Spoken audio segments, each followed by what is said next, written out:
मेरे प्यारे देशवासियों, नमस्कार। आज हम एक बार फिर मन की बात के लिए एक साथ जुड़ रहे हैं। 2 दिन बाद दिसंबर का महीना भी शुरू हो रहा है और दिसंबर आते ही साइकोलॉजिकली हमें ऐसा ही लगता है कि चलिए भाई, साल पूरा हो गया।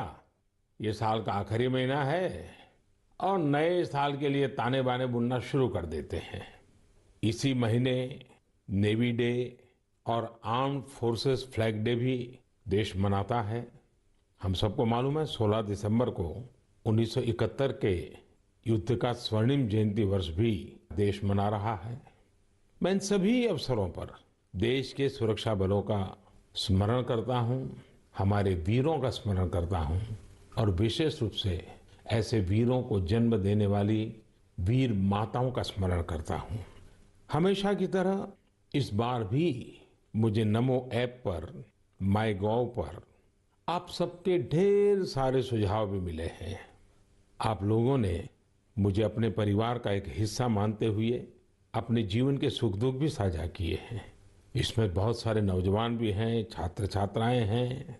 मुझे वाकई बहुत अच्छा लगता है कि मन की बात का हमारा ये परिवार निरंतर बड़ा तो हो ही रहा है, मन से भी जुड़ रहा है और मकसद से भी जुड़ रहा है। और हमारे गहरे होते रिश्ते हमारे भीतर निरंतर सकारात्मकता का एक प्रवाह प्रवाहित कर रहे हैं। मेरे प्यारे देशवासियों, मुझे सीतापुर के ओजस्वी ने लिखा है कि अमृत महोत्सव से जुड़ी चर्चाएं उन्हें खूब पसंद आ रही हैं। वो अपने दोस्तों के साथ मन की बात सुनते हैं और स्वाधीनता संग्राम के बारे में काफी कुछ जानने का, सीखने का लगातार प्रयास कर रहे हैं। साथियों, अमृत महोत्सव सीखने के साथ ही हमें देश के लिए कुछ करने की भी प्रेरणा देता है। और अब तो देश भर में आम लोग हों या सरकारें, पंचायत से लेकर के पार्लियामेंट तक अमृत महोत्सव की गूंज है और लगातार इस महोत्सव से जुड़े कार्यक्रमों का सिलसिला चल रहा है। ऐसा ही एक रोचक प्रोग्राम पिछले दिनों दिल्ली में हुआ। आजादी की कहानी बच्चों की जुबानी कार्यक्रम में बच्चों ने स्वाधीनता संग्राम से जुड़ी गाथाओं को पूरे मनोभाव से प्रस्तुत किया। खास बात ये भी रही कि इसमें भारत के साथ ही नेपाल, मॉरिशस, तंजानिया, न्यूजीलैंड और फिजी के स्टूडेंट्स भी शामिल हुए। हमारे देश का महारत्न ओएनजीसी भी कुछ अलग तरीके से अमृत महोत्सव मना रहा है। ओएनजीसी इन दिनों ऑयल फील्ड्स में अपने स्टूडेंट्स के लिए स्टडी टूर का आयोजन कर रहा है। इन टूर्स में युवाओं को ओएनजीसी के ऑयल फील्ड ऑपरेशंस की जानकारी दी जा रही है। उद्देश्य ये कि हमारे उभरते इंजीनियर राष्ट्र निर्माण के प्रयासों में पूरे जोश और जुनून के साथ हाथ बटा सके। साथियों, आजादी में अपने जनजातीय समुदाय के योगदान को देखते हुए देश ने जनजातीय गौरव सप्ताह भी मनाया है। देश के अलग अलग हिस्सों में इससे जुड़े कार्यक्रम भी हुए। अंडमान निकोबार द्वीप समूह में जारवा और ओंगे ऐसे जनजातीय समुदाय के लोगों ने अपनी संस्कृति का जीवन प्रदर्शन किया। एक कमाल का काम हिमाचल प्रदेश में ऊना के मिनिएचर राइटर रामकुमार जोशी जी ने भी किया है। उन्होंने पोस्टेज स्टैम्प पर ही, यानी इतने छोटे से पोस्टेज स्टैम्प पर नेताजी सुभाष चंद्र बोस और पूर्व प्रधानमंत्री लाल बहादुर शास्त्री जी के अनोखे स्केच बनाए हैं। हिंदी में लिखे राम शब्द पर उन्होंने स्केच तैयार किए, जिसमें संक्षेप में दोनों महापुरुषों की जीवनी को भी उकेरा गया है। मध्य प्रदेश के कटनी से भी कुछ साथियों ने एक यादगार दास्तान गोई कार्यक्रम की जानकारी दी है। इसमें रानी दुर्गावती के अदम्य साहस और बलिदान की यादें ताजा की गई है। ऐसा ही एक कार्यक्रम काशी में हुआ। गोस्वामी तुलसीदास, संत कबीर, संत रैदास, भारतेंदु हरिश्चंद्र, मुंशी प्रेमचंद और जयशंकर प्रसाद जैसे महान विभूतियों के सम्मान में 3 दिनों के महोत्सव का आयोजन किया गया। अलग अलग कालखंड में इन सभी की देश की जन जागृति में बहुत बड़ी भूमिका रही है। आपको ध्यान होगा, मन की बात के पिछले एपिसोड्स के दौरान मैंने 3 प्रतियोगिताओं का उल्लेख किया था, कंपटीशन की बात कही थी। एक, देशभक्ति के गीत लिखना, देशभक्ति से जुड़ी, आजादी के आंदोलन से जुड़ी घटनाओं की रंगोली बनाना, और हमारे बच्चों के मन में भव्य भारत के सपने जगाने वाली लोरी लिखी जाए। मुझे आशा है कि इन प्रतियोगिताओं के लिए भी आप जरूर एंट्री भी भेज चुके होंगे, योजना भी बना चुके होंगे और अपने साथियों से चर्चा भी कर चुके होंगे। मुझे आशा है बढ़ चढ़ करके हिंदुस्तान के हर कोने में इस कार्यक्रम को आप जरूर आगे बढ़ाएंगे। मेरे प्यारे देशवासियों, इस चर्चा से अब मैं आपको सीधे वृंदावन लेकर चलता हूँ। वृंदावन के बारे में कहा जाता है कि ये भगवान के प्रेम का प्रत्यक्ष स्वरूप है। हमारे संतों ने भी कहा है, यह आशा धरी चित्त में, यह आशा धरी चित्त में, कहत जथा मति मोर, वृंदावन सुख रंग गौ, वृंदावन सुख रंग गौ, काहू न पायो और। यानी वृंदावन की महिमा हम सब अपने अपने सामर्थ्य के हिसाब से कहते जरूर हैं, लेकिन वृंदावन का जो सुख है, यहाँ का जो रस है, उसका अंत कोई नहीं पा सकता। वो तो असीम है। तभी तो वृंदावन दुनिया भर के लोगों को अपनी तरफ आकर्षित करता रहा है। इसकी छाप आपको दुनिया के कोने कोने में मिल जाएगी। पश्चिमी ऑस्ट्रेलिया में एक शहर है पर्थ।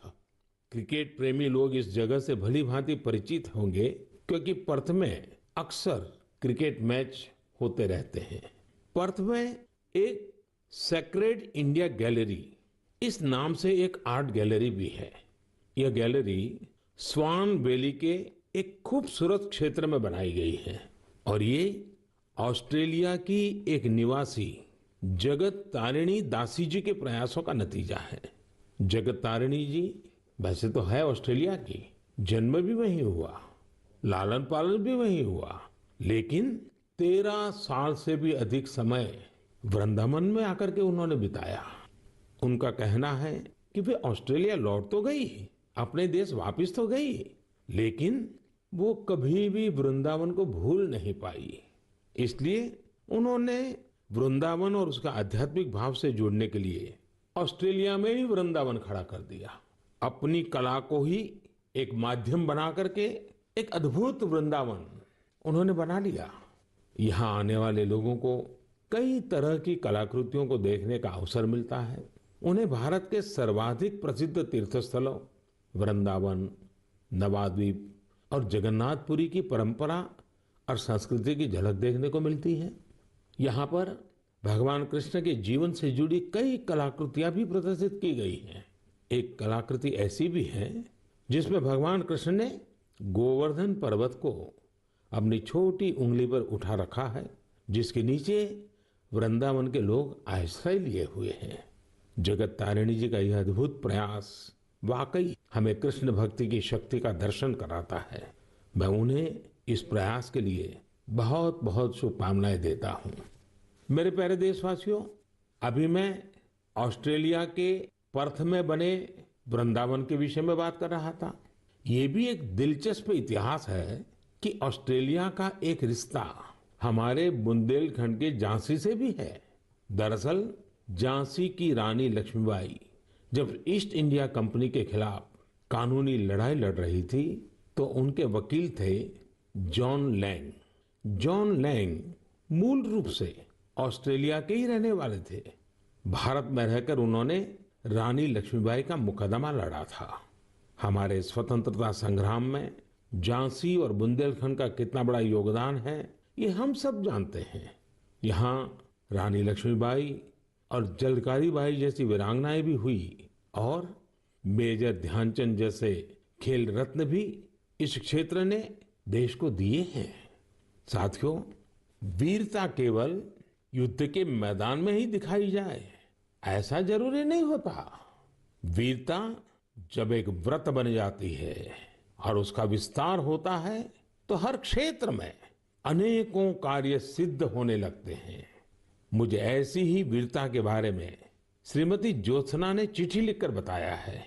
जालौन में एक पारंपरिक नदी थी, नून नदी। नून यहाँ के किसानों के लिए पानी का प्रमुख स्रोत हुआ करती थी, लेकिन धीरे धीरे नून नदी लुप्त होने की कगार पर पहुंच गई। जो थोड़ा बहुत अस्तित्व इस नदी का बचा था, उसमें वो नाले में तब्दील हो रही थी। इससे किसानों के लिए सिंचाई का भी संकट खड़ा हो गया था। जालौन के लोगों ने इस स्थिति को बदलने का बीड़ा उठाया। इसी साल मार्च में इसके लिए एक कमेटी बनाई गई। हजारों ग्रामीण और स्थानीय लोग स्वतः स्फूर्त इस अभियान से जुड़े। यहाँ की पंचायतों ने ग्रामीणों के साथ मिलकर काम करना शुरू किया और आज इतने कम समय में और बहुत कम लागत में ये नदी फिर से जीवित हो गई है। कितने ही किसानों को इसका फायदा हो रहा है। युद्ध के मैदान से अलग वीरता का ये उदाहरण हमारे देशवासियों की संकल्प शक्ति को दिखाता है और ये भी बताता है कि अगर हम ठान ले तो कुछ भी असंभव नहीं है। और तभी तो मैं कहता हूं, सबका प्रयास। मेरे प्यारे देशवासियों, जब हम प्रकृति का संरक्षण करते हैं तो बदले में प्रकृति हमें भी संरक्षण और सुरक्षा देती है। इस बात को हम अपने निजी जीवन में भी अनुभव करते हैं और ऐसा ही एक उदाहरण तमिलनाडु के लोगों ने व्यापक स्तर पर प्रस्तुत किया है। ये उदाहरण है तमिलनाडु के तूतुकुड़ी जिले का। हम जानते हैं कि तटीय इलाकों में कई बार जमीन के डूबने का खतरा रहता है। तूतुकुड़ी में भी कई छोटे आइलैंड और टापू ऐसे थे जिनके समुद्र में डूबने का खतरा बढ़ रहा था। यहाँ के लोगों ने और विशेषज्ञों ने इस प्राकृतिक आपदा का बचाव प्रकृति के जरिए ही खोजा।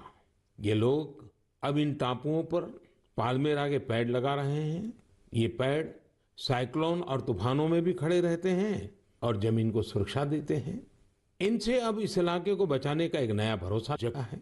साथियों, प्रकृति से हमारे लिए खतरा तभी पैदा होता है जब हम उसके संतुलन को बिगाड़ते हैं या उसकी पवित्रता नष्ट करते हैं।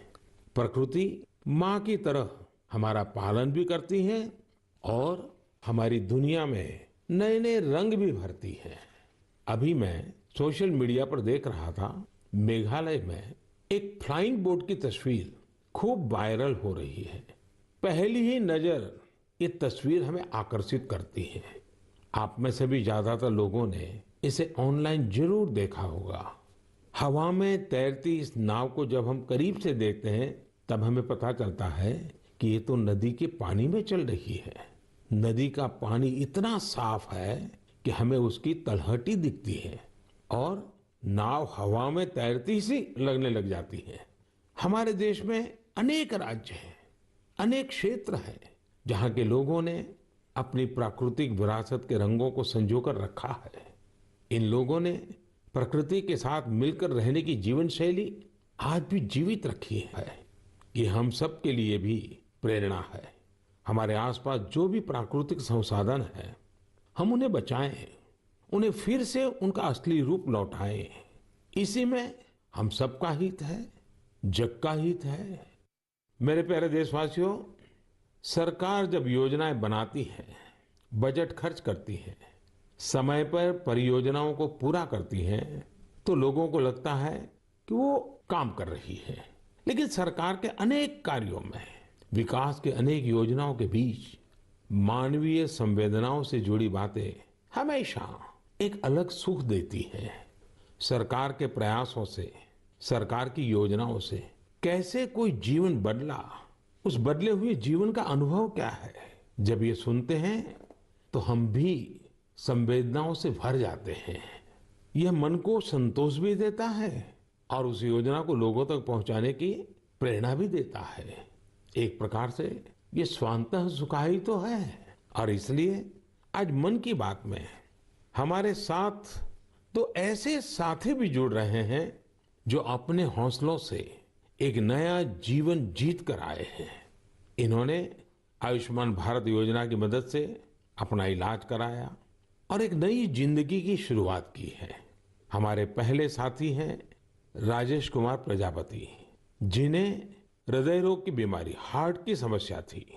तो आइए राजेश जी से बात करते हैं। राजेश जी नमस्ते। नमस्ते सर, नमस्ते। आपकी राजेश जी बीमारी क्या थी? फिर किसी डॉक्टर के पास गए होंगे, मुझे जरा समझाइए। स्थानीय डॉक्टर ने कहा होगा, फिर किसी और डॉक्टर के पास गए होंगे, फिर आप निर्णय नहीं करते होंगे या करते होंगे, क्या क्या होता था? जी, मुझे हार्ट में प्रॉब्लम सर आ गई थी। मेरे सीने में जलन होती थी सर। हम्म। फिर मैंने डॉक्टर को दिखाया। डॉक्टर ने पहले तो बताया हो सकता बेटा तुम्हारे एसिड होगी। हम्म। तो मैंने काफी दिन एसिड की दवाई कराई। उससे जब मुझे फायदा नहीं हुआ, फिर डॉक्टर कपूर को दिखाया। हम्म। तो उन्होंने कहा बेटा तुम्हारे जो लक्षण है उससे एंजियोग्राफी से पता चलेगा। फिर उन्होंने रेफर किया मुझे श्री राममूर्ति में। उनसे मिले हम अमरीश अग्रवाल जी से, तो उन्होंने मेरी एंजियोग्राफी करी। फिर उन्होंने बताया कि बेटा ये तो तुम्हारी नस ब्लॉकेज है। तो हमने कहा सर ये किसमें कितना खर्चा आएगा? उन्होंने कहा कार्ड है आयुष्मान वाला जो पीएम जी ने बनवा के दिया। तो हमने कहा सर है हमारे पास है, और सारा इलाज उसी कार्ड से हुआ है सर। और जो आपने ये बनाया है कार्ड, बहुत ही अच्छी तरीके से आप गरीब आदमियों के लिए बहुत सहूलियत है इससे। और आपका कैसे मैं धन्यवाद करूं। आप करते क्या है राजेश जी? सर मैं इस समय तो प्राइवेट नौकरी करता हूं सर। और आयु कितनी है आपकी? मेरी 49 साल है सर। इतनी छोटी आयु में आपको हार्ट का ट्रबल हो गया?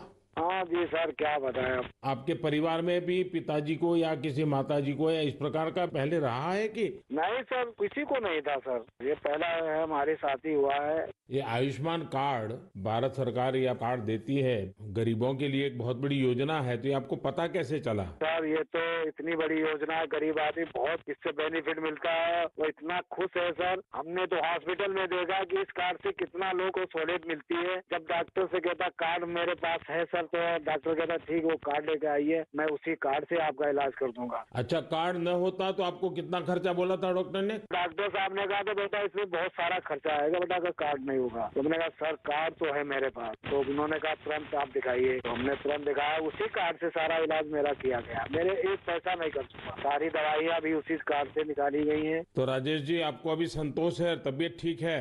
जी सर, आपका बहुत बहुत धन्यवाद सर। और आपकी उम्र भी इतनी लंबी होगी, हमेशा सत्ता में ही रहे। हमारे परिवार के लोग भी आपसे इतना खुश हैं, हम क्या कहें आपसे। राजेश जी आप मुझे सत्ता में रहने की शुभकामना मत दीजिए। मैं आज भी सत्ता में नहीं हूँ और भविष्य में भी सत्ता में जाना नहीं चाहता हूँ। मैं सिर्फ सेवा में रहना चाहता हूँ। मेरे लिए ये पद, ये प्रधानमंत्री, सारी चीजें ये सत्ता के लिए है ही नहीं भाई, सेवा के लिए है। सेवा ही तो चाहिए हम लोगों को, और क्या। देखिए गरीबों के लिए ये आयुष्मान भारत योजना ये अपने आप में। जी सर, बहुत बढ़िया चीज है। लेकिन देखिए राजेश जी आप हमारा एक काम कीजिए, करेंगे? जी बिल्कुल करेंगे सर। देखिए होता क्या है कि लोगों को इसका पता नहीं होता है। आप एक जिम्मेवारी निभाइए, ऐसे जितने गरीब परिवार हैं आपके आसपास उनको अपनी ये कैसे आपको लाभ हुआ, कैसे मदद मिली, ये बताइए। बिल्कुल बताएंगे सर। और उनको कहिए कि वे भी ऐसा कार्ड बनवा लें, ताकि परिवार में पता नहीं कब क्या मुसीबत आ जाए। और आज गरीब दवाई के कारण परेशान रहे, ये तो ठीक नहीं है। अब पैसों के कारण वो दवाई न ले या बीमारी का उपाय न करे, तो ये भी बड़ी चिंता का विषय है। और गरीब को तो क्या होता है, जैसे आपको ये हार्ट का प्रॉब्लम हुआ तो कितने महीने तक आप काम ही नहीं कर पाए होंगे। हम तो 10 कदम नहीं चल पाते, जीना नहीं चल पाते थे सर। बस तो आप राजेश जी मेरे एक अच्छे साथी बनके जितने गरीबों को आप ये आयुष्मान भारत योजना के संबंध में समझा सकते हैं, वैसे बीमार लोगों की मदद कर सकते हैं। देखिए आपको भी संतोष होगा और मुझे बहुत खुशी होगी कि चलिए भाई एक राजेश जी की तबीयत तो ठीक हुई, लेकिन राजेश जी ने सैकड़ों लोगों की तबीयत ठीक करवा दी। ये आयुष्मान भारत योजना ये गरीबों के लिए है, मध्यम वर्ग के लिए है, सामान्य परिवारों के लिए है। तो घर घर इस बात को पहुंचाएंगे आप? बिल्कुल पहुंचाएंगे सर। हम तो वहीं 3 दिन रुके ना हॉस्पिटल में सर, तो बेचारे बहुत लोग आए, सारी सुविधाएं उनको बताई। कार्ड होगा तो फ्री में हो जाएगा। चलिए राजेश जी आप अपने आप को स्वस्थ रखिए, थोड़ी शरीर की चिंता करिए, बच्चों की चिंता कीजिए और बहुत प्रगति कीजिए। मेरी बहुत शुभकामनाएं हैं आपको। साथियों हमने राजेश जी की बातें सुनी। आइए अब हमारे साथ सुख देवी जी जुड़ रही हैं। घुटनों की समस्या ने उन्हें बहुत परेशान कर दिया था। आइए हम सुख देवी जी से पहले उनके दुख की बात सुनते हैं और फिर सुख कैसे आया वो समझते हैं। सुखदेवी जी नमस्ते, आप कहाँ से बोल रही हैं? दाऊदपुरा से। कहाँ पड़ता है ये?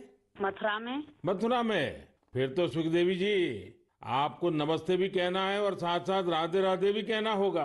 हाँ, राधे राधे। अच्छा, हमें सुना कि आपको तकलीफ हुई थी, आपका कोई ऑपरेशन हुआ, जरा बताएंगे क्या बात है? हाँ, मेरा घुटना खराब हो गया था तो ऑपरेशन हुआ है मेरा प्रयाग हॉस्पिटल में। आपकी आयु कितनी है सुखदेवी जी? उम्र 40 साल। 40 साल और सुखदेव नाम और सुखदेवी को बीमारी हो गई? बीमारी तो मुझे 15-16 साल से लग गई। अरे बाप रे, इतनी छोटी आयु में घुटने आपके खराब हो गए? वो गठिया बाई बोलते हैं जो जोड़ों में दर्द थे, कहते हैं घुटना खराब हो गई। तो 16 साल से 40 साल की उम्र तक आपने इसका इलाज ही नहीं करवाया? नहीं करवाया था। दर्द की दवाई खाते रहे, छोटे मोटे डॉक्टर न पे थे, देसी दवाई है वैसी दवाई है, थैला छाप डॉक्टर न पे थे, उनसे घुटना चलवे पे ही खराब हो गई। 1-2 किलोमीटर पैदल चली मैं तो घुटना खराब हो गई मेरी। तो सुखदेव जी ऑपरेशन का विचार कैसे आया? उसके पैसों का क्या प्रबंध किया, कैसे बना ये सब? मैंने वो आयुष्मान कार्ड से इलाज करवाया है तो मैंने। आपको आयुष्मान कार्ड मिल गया था? हाँ। और आयुष्मान कार्ड से गरीबों को मुफ्त में उपचार होता है, पता था? स्कूल में मीटिंग हो रही थी, वहाँ से हमारे पति को पता चला तो कार्ड बनवाया मेरे नाम से। हाँ। फिर इलाज करवाया कार्ड से और मैंने कोई पैसा नहीं लगाया, कार्ड से ये इलाज हुआ है मेरा, खूब बढ़िया इलाज हुआ है। अच्छा, डॉक्टर ने पहले अगर कार्ड न होता तो कितना खर्चा बताते थे? 2.5 लाख रुपए, 3 लाख रुपए। 6-7 साल से पड़ी हूँ खाट में। ये कहती थी ये भगवान मुझे ले तो मुझे नहीं जीना। 6-7 साल से खाट में थी? बाप रे बाप। हाँ। ओहो। बिल्कुल उठा बैठा नहीं जाते, बच्चे बैठाते। तो अभी आपका घुटना पहले से अच्छा हुआ है? मैं खूब घूमती हूँ, फिरती हूँ, किचन का काम करती हूँ, घर का काम करती हूँ, बच्चन को खाना बना के देती हूँ। तो मतलब आयुष्मान भारत का कार्ड आपको सचमुच में आयुष्मान बना दिया। बहुत बहुत धन्यवाद। आपकी योजना की वजह से ठीक हो गई, अपने पैरों पे खड़ी हो गई। तब तो बच्चों को भी आनंद आता होगा। हाँ जी, बच्चों को तो बहुत भी परेशानी होती थी, अब माँ परेशान है तो बच्चा भी परेशान है। देखिए, हमारे जीवन में सबसे बड़ा सुख हमारा स्वास्थ्य ही होता है। ये सुखी जीवन सबको मिले, यही आयुष्मान भारत की भावना है। चलिए सुखदेवी जी, मेरी आपको बहुत बहुत शुभकामनाएं। फिर से एक बार आपको राधे राधे। राधे राधे, नमस्ते। मेरे प्यारे देशवासियों, युवाओं से समृद्ध हर देश में 3 चीजें बहुत मायने रखती हैं और वही तो कभी कभी युवा की सच्ची पहचान बन जाती है। पहली चीज है आइडियाज और इनोवेशन, दूसरी है जोखिम लेने का जज्बा और तीसरी है कैन डू स्पिरिट, यानी किसी भी काम को पूरा करने की जिद, चाहे परिस्थितियां कितनी भी विपरीत क्यों ना हो। जब ये तीनों चीजें आपस में मिलती हैं तो अभूतपूर्व परिणाम मिलते हैं, चमत्कार हो जाते हैं। आजकल हम चारों तरफ सुनते हैं स्टार्टअप स्टार्टअप स्टार्टअप। सही बात है, ये स्टार्टअप का युग है और ये भी सही है कि स्टार्टअप की दुनिया में आज भारत विश्व में एक प्रकार से नेतृत्व कर रहा है। साल दर साल स्टार्टअप को रिकॉर्ड निवेश मिल रहा है। ये क्षेत्र बहुत तेज रफ्तार से आगे बढ़ रहा है। यहाँ तक कि देश के छोटे छोटे शहरों में भी स्टार्टअप की पहुंच बढ़ी है। आजकल यूनिकॉर्न शब्द खूब चर्चा में है। आप सबने इसके बारे में सुना होगा। यूनिकॉर्न एक ऐसा स्टार्टअप होता है जिसका वैल्यूएशन कम से कम $1 बिलियन होता है, यानी करीब करीब 7,000 करोड़ रुपए से ज्यादा। साथियों, साल 2015 तक देश में बमुश्किल 9 या 10 यूनिकॉर्न हुआ करते थे। आपको ये जानकर बेहद खुशी होगी कि अब यूनिकॉर्न्स की दुनिया में भी भारत तेज उड़ान भर रहा है। एक रिपोर्ट के मुताबिक इसी साल एक बड़ा बदलाव आया है। सिर्फ 10 महीनों में ही भारत में हर 10 दिन में एक यूनिकॉर्न बना है। ये इसलिए भी बड़ी बात है क्योंकि हमारे युवाओं ने ये सफलता कोरोना महामारी के बीच हासिल की है। आज भारत में 70 से अधिक यूनिकॉर्न हो चुके हैं, यानी 70 से अधिक स्टार्टअप ऐसे हैं जो 1 बिलियन से ज्यादा के वैल्यूएशन को पार कर गए हैं। साथियों, स्टार्टअप की सफलता के कारण हर किसी का उस पर ध्यान गया है और जिस प्रकार से देश से विदेश से निवेशकों से उसे समर्थन मिल रहा है, शायद कुछ साल पहले उसकी कोई कल्पना भी नहीं कर सकता था। साथियों, स्टार्टअप्स के जरिए भारतीय युवा ग्लोबल प्रॉब्लम्स के समाधान में भी अपना योगदान दे रहे हैं। आज हम एक युवा मयूर पाटिल से बात करेंगे। उन्होंने अपने दोस्तों के साथ मिलकर पॉल्यूशन की प्रॉब्लम का सॉल्यूशन देने का प्रयास किया है। मयूर जी नमस्ते। नमस्ते सर जी। मयूर जी, आप कैसे हैं? बस बढ़िया सर, आप कैसे हो? मैं बहुत प्रसन्न हूँ। अच्छा, मुझे बताइए कि आज आप कुछ स्टार्टअप की दुनिया में हैं। हाँ जी। और वेस्ट में से बेस्ट भी कर रहे हैं। हाँ जी। एनवायरनमेंट का भी कर रहे हैं। थोड़ा मुझे अपने बारे में बताइए, कि काम के बारे में बताइए और इस काम के पीछे आपको विचार कहाँ से आया? तो जब कॉलेज में था तभी मेरे पास मोटरसाइकिल था जिसका माइलेज बहुत कम था और एमिशन बहुत ज्यादा था। वो 2 स्ट्रोक मोटरसाइकिल था। तो एमिशन कम करने के लिए और उसका माइलेज थोड़ा बढ़ाने के लिए मैंने कोशिश चालू किया था कुछ 2011-12 में, और उसका मैंने करीब करीब 62 किलोमीटर पर लीटर तक माइलेज बढ़ा दिया था। तो वहां से मुझे ये प्रेरणा मिली कि कुछ ऐसा चीज बनाएं जो मास प्रोडक्शन कर सकते हैं, तो बाकी बहुत सारे लोगों को उसका फायदा होगा। तो 2017-18 में हम लोगों ने उसका टेक्नोलॉजी डेवलप किया और रीजनल ट्रांसपोर्ट कॉर्पोरेशन में हम लोगों ने 10 बसेस में वो यूज किया उसका रिजल्ट चेक करने के लिए, और करीब करीब हम लोगों ने उसका 40% एमिशन उसका कम कर दिया बसेस में। अब ये टेक्नोलॉजी जो आपने खोजी है उसका पेटेंट वगैरह करवा लिया? हाँ जी, पेटेंट हो गया। ये साल में हमें पेटेंट ग्रांट होके आ गया। और आगे इसको बढ़ाने का क्या प्लान है आपका? किस प्रकार से कर रहे हैं? जैसे बस का रिजल्ट आ गया, उसके भी सारी चीजें बाहर आ गई होगी, तो आगे क्या सोच रहे हैं? सर, स्टार्टअप इंडिया के अंदर नीति आयोग से अटल न्यू इंडिया चैलेंज जो है वहाँ से हमें ग्रांट मिला, और वो ग्रांट के बेसिस पे हम लोगों ने अभी फैक्ट्री चालू किया जहाँ पे हम एयर फिल्टर्स का मैन्युफैक्चरिंग कर सकते हैं। तो भारत सरकार की तरफ से कितना ग्रांट मिला आपको? 90 लाख। 90 लाख। और उससे आपका काम चल गया? हाँ, अभी तो चालू हो गया है, प्रोसेस में है। आप कितने दोस्त मिलकर के कर रहे हैं सब? हम लोग 4 लोग हैं सर। और चारों पहले साथ में ही पढ़ते थे और उसी में से आपको एक विचार आया आगे बढ़ने का? हाँ जी, हाँ जी, हम कॉलेज में ही थे, तो कॉलेज में हम लोगों ने ये सब सोचा, और ये मेरा आइडिया था कि मेरा मोटरसाइकिल का एटलीस्ट पोल्यूशन कम हो जाए और माइलेज बढ़ जाए। अच्छा, पोल्यूशन कम करते हैं, माइलेज बढ़ाते हैं, तो एवरेज खर्च कितना बचता होगा? सर, मोटरसाइकिल पे हम लोगों ने टेस्ट किया, उसका माइलेज होता 25 किलोमीटर पर लीटर, वो हम लोगों ने बढ़ा दिया 39 किलोमीटर पर लीटर। तो करीब करीब 14 किलोमीटर का फायदा हुआ, और उसमें से 40% का कार्बन एमिशंस कम हो गया। और जब बसेस पे किया रीजनल ट्रांसपोर्ट कॉर्पोरेशन में, तो वहाँ पे 10% फ्यूल एफिशिएंसी इंक्रीज हुआ, और उसमें भी 35-40% एमिशंस कम हो गया। मयूर, मुझे अच्छा लगा आपसे बात करके, और आपके साथियों को भी मेरी तरफ से बधाई दीजिए कि कॉलेज लाइफ में खुद की जो समस्या थी उस समस्या का समाधान भी आपने खोजा, और अब उस समाधान में से जो रास्ता चुना उसने पर्यावरण की समस्या को एड्रेस करने के लिए आपने बीड़ा उठाया। और ये हमारे देश के युवाओं का ये सामर्थ्य ही है कि कोई भी बड़ी चुनौती उठा लेते हैं और रास्ते खोज रहे हैं। मेरी तरफ से आपको बहुत शुभकामनाएं हैं। बहुत बहुत धन्यवाद। Thank you sir, thank you.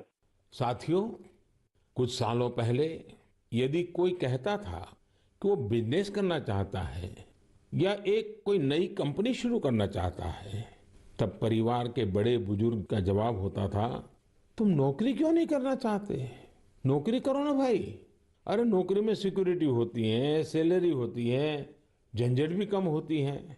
लेकिन आज यदि कोई अपनी कंपनी शुरू करना चाहता है तो उसके आसपास के सभी लोग बहुत उत्साहित होते हैं और इसमें उसका पूरा सपोर्ट भी करते हैं। साथियों, भारत की ग्रोथ स्टोरी का यह टर्निंग पॉइंट है, जहां अब लोग सिर्फ जॉब सीकर्स बनने का सपना नहीं देख रहे, बल्कि जॉब क्रिएटर्स भी बन रहे हैं। इससे विश्व मंच पर भारत की स्थिति और मजबूत बनेगी। मेरे प्यारे देशवासियों, आज मन की बात में हमने अमृत महोत्सव की बात की। अमृत काल में कैसे हमारे देशवासी नए नए संकल्पों को पूरा कर रहे हैं, इसकी चर्चा की। और साथ ही दिसंबर महीने में सेना के शौर्य से जुड़े हुए अवसरों का भी जिक्र किया। दिसंबर महीने में ही एक और बड़ा दिन हमारे सामने आता है जिससे हम प्रेरणा लेते हैं। ये दिन है 6 दिसंबर को बाबा साहब आम्बेडकर की पुण्यतिथि। बाबा साहब ने अपना पूरा जीवन देश और समाज के लिए, अपने कर्तव्यों के निर्वहन के लिए समर्पित किया था। हम देशवासी ये कभी न भूलें कि हमारे संविधान की मूल भावना, हमारा संविधान हम सभी देशवासियों से अपने अपने कर्तव्यों के निर्वहन की अपेक्षा करता है। तो आइए हम भी संकल्प लें कि अमृत महोत्सव में हम कर्तव्यों को पूरी निष्ठा से निभाने का प्रयास करेंगे। यही बाबा साहब के लिए हमारी सच्ची श्रद्धांजलि होगी। साथियों, अब हम दिसंबर महीने में प्रवेश कर रहे हैं। स्वाभाविक है अगली मन की बात 2021 की, इस वर्ष की आखिरी मन की बात होगी। 2022 में फिर से यात्रा शुरू करेंगे और मैं हाँ आपसे ढेर सारे सुझावों की अपेक्षा करता ही रहता हूँ, करता रहूँगा। आप इस साल को कैसे विदा कर रहे हैं, नए साल में क्या कुछ करने वाले हैं, ये भी जरूर बताइए। और हाँ, ये कभी मत भूलना, कोरोना अभी गया नहीं है। सावधानी बरतना हम सबकी जिम्मेवारी है। बहुत बहुत धन्यवाद। तो पीएम मोदी मन की बात कार्यक्रम में देश को संबोधित कर रहे थे, जिसमें उन्होंने एक अहम बात बोली है।